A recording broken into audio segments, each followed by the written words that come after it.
आपने हाल ही में हुए कई घोटालों के बारे में सुना और देखा होगा, पर क्या आप जानते हैं एक ऐसा घोटाला जिसने पूरे देश को लूटा गया, मोबाइल की स्कीम का बताकर? या आप जानते हैं विजय माल्या आखिर क्यों दूसरे देश भाग गया और कैसे हमारे देश के बैंकों को लूटा गया? या आप जानते हैं देश के सबसे पुराने और बड़े स्कैम हर्षद मेहता के बारे में? नहीं तो आज हम आपके लिए लेकर आए हैं ऐसे ही कुछ स्कैम से जुड़ी कुछ कहानियाँ, जिसे पढ़कर आप भी सोचेंगे कि कैसे कुछ लोग मिलकर हमारे देश को लूट रहे हैं। स्वागत है हमारे फेसबुक पेज पे, और इन स्कैम के बारे में जानने के लिए इस वीडियो को अंत तक जरूर देखें। Story number 5। आपने कभी सस्ता, सुंदर, टिकाऊ मोबाइल फोन यूज किया है? नहीं, हम किसी और कम कीमत वाले फोन का नहीं, बल्कि हम बात कर रहे हैं फ्रीडम 251 के बारे में, जो 2016 में एक रिंगिंग बेल्स की कंपनी थी। उसने ये दावा किया कि भाई स्मार्टफोन चाहिए, वो भी सस्ते में, तो आ जाओ हमारे पास में, हम देंगे सबसे कम कीमत में। लोगों ने बोला चलो ले लेते हैं, लेकिन इस कंपनी के कैश ऑन डिलीवरी का ऑप्शन नहीं रखा गया और उसी के चलते लोगों ने पहले ही 251 रुपीस दे दिए।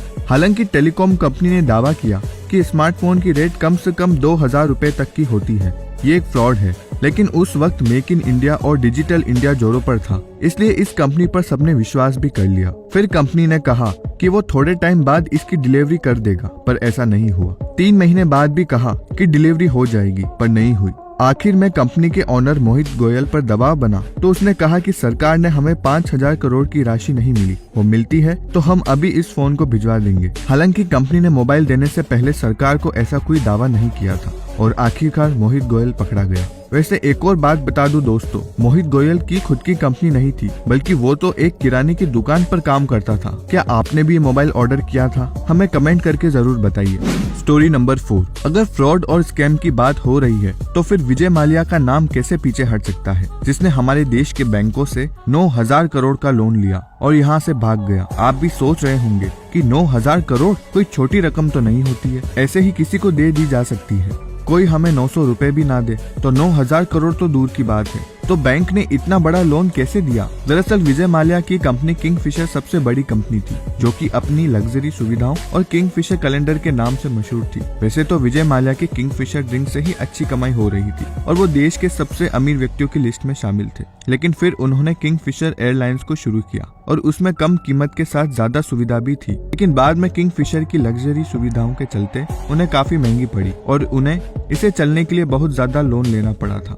इसे चलने के लिए उन्होंने SBI बैंक से लोन भी लिया था, जो कि 15,000 करोड़ का लोन था, लेकिन उनको मिला सिर्फ 9000 करोड़ ही, जो कि विजय माल्या ने लौटाया नहीं। किंगफिशर के इतने घाटे में जाने के बाद उसे बंद कर दिया गया और विजय माल्या 2 मार्च 2016 को यहाँ से भागकर ब्रिटेन चले गए। आज भी उनकी गिरफ्तारी का लोग इंतजार कर रहे हैं। Story number 3।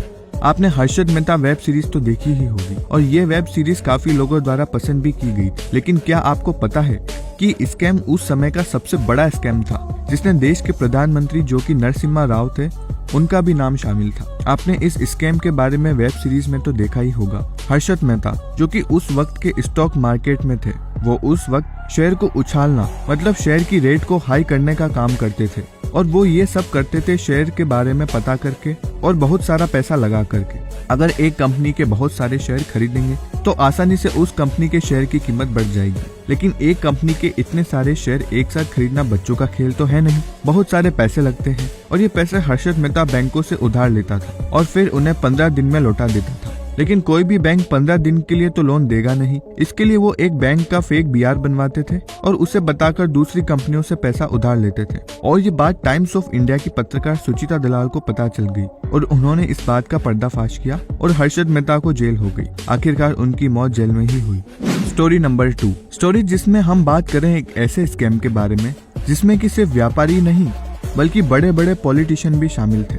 हम बात करें 2G स्कैम के बारे में, जहां पर बड़े बड़े नेता शामिल थे।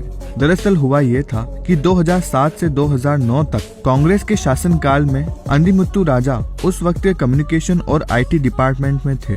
उन्होंने 2G स्पेक्ट्रम का अलॉटमेंट करते समय किसी भी शर्त और गवर्नमेंट रूल का पालन नहीं किया। यहाँ तक उन्होंने ऐसी कंपनी को ये सब 2G स्पेक्ट्रम अलॉट किए जो कि उसके लायक भी नहीं थे और इस घोटाले का पता किसी को नहीं चला। इस घोटाले में देश को 1,76,000 करोड़ रुपए का नुकसान हुआ और ये उस वक्त का सबसे बड़ा घोटाला था, जिसका देश के सामने सुब्रमण्यम स्वामी लेकर आए थे। उन्होंने कोर्ट में केस भी किया इसे लेकर और 2017 की जजमेंट में इस मामले के बड़े आरोपी अंदिमुत्तु राजा को बरी कर दिया गया। ये सच में देश के लिए दुखद है। Story number 1। क्या एक घोटाला ऐसा भी हो सकता है जिसमें सीधा देश के प्रधानमंत्री को कटघरे में आना पड़े? आप भी सोच रहे होंगे ना कि ऐसे कौन से घोटाले की हम यहाँ बात कर रहे हैं। हम कोयला घोटाले के बारे में बात कर रहे हैं, जो 2004 से 2009 तक के बीच में होने वाले कोयले घोटाले की है, जिसमें कि कोयला ब्लॉक अलॉटमेंट करती है गवर्नमेंट, और ये ब्लॉक अलॉटमेंट पूरी सरकार की देखरेख में और नियमों के हिसाब से होता है और इन नियमों के अनुसार कंपनी को दिया जाता है।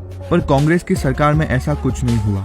उस वक्त के रहे प्रधानमंत्री मनमोहन सिंह ने इस कोयला ब्लॉक अलॉटमेंट को लेकर कोई नियम और कोयला खदानों में ठेके देने में अनियमितता बरती। बेहद सस्ती कीमतों पर बगैर नीलामी के खदानों में कोयला निकालने के ठेके निजी कंपनियों को दिए गए। इससे सरकारी खजाने को 1.86 लाख करोड़ रुपए का अनुमानित नुकसान हुआ और ये बहुत बड़ी रकम है, जिसके चलते सीएजी ने भारत सरकार पर आरोप लगाया था कि देश के कोयला भंडार मनमाने तरीके से निजी एवं सरकारी अलॉटमेंट पर दिए गए, और मनमोहन सिंह के इस्तीफे की मांग भी उठी और इस मामले में मधु कोड़ा को भी सजा हुई, लेकिन मनमोहन सिंह बरी कर दिए गए। तो दोस्तों, कैसा लगा ये वीडियो हमें कमेंट करके जरूर बताएं और जाने से पहले लाइक शेयर कीजिए हमारे इस वीडियो को और हमारे पेज को फॉलो जरूर करें।